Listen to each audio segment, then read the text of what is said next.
खुलुमबाय, आं रायदाव बसुमतारी। फुंबिलिनि गाहाम हामलायनायखौ बयनिसिमबो जासिहरनाय जाबाय।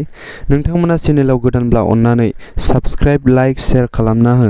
दासिमनि मोननैसो रादाबखौ आं फोरमायनो आखायाव लाबाय। बेनो जाबाय कलागुरु बिष्णु प्रसाद राभा कलेजनि जी.एस. रुबुल बसुमतारीखौ BPFआव हाबदों होननाया नंखाय।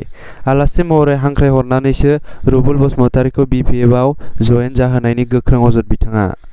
गाम्बारु मोसाहारिया काउन्सिलनि थांखि लानाय बायदियै जेबो खामानिनि मावाखै होनना गोख्रों अजद दैखांदों BKWSC नि लेङाइ मासिगिरि सृजन बसुमतारीया।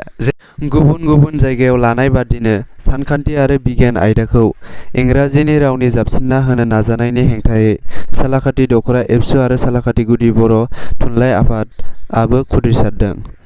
गसाइगावआव सिखावनि उदखार। सासे आइजोआ एटिएमनिफ्राय रां बख'नाय समावनो सानै सिखावआ फैसाजों लोगोसे एटिएम कार्डखौ सिख'नानै लाना खारनाय समावनो राइजोफोरजों हमनानै बुजायो। बिनि उनाव गसाइगाव पुलिसनो गथायनानै होयो। दासिमाव सिखावफोरखौ धुबुरी जिल्लानि होननानै मिथिनो मोननाय जादों। मैया फिन आरोबाव उरिष्यायाव रेलनि जाब्रबथाय।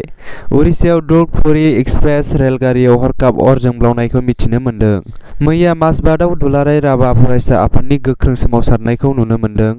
एस.आइ. जुनमणि राभानि थैनाय जाथायनि सायाव CBI नि संदाननो दाबिनानै हादरनि गाहाय मन्थ्रिनिसिम गोसोखां बिलाइ दैथायहरदों।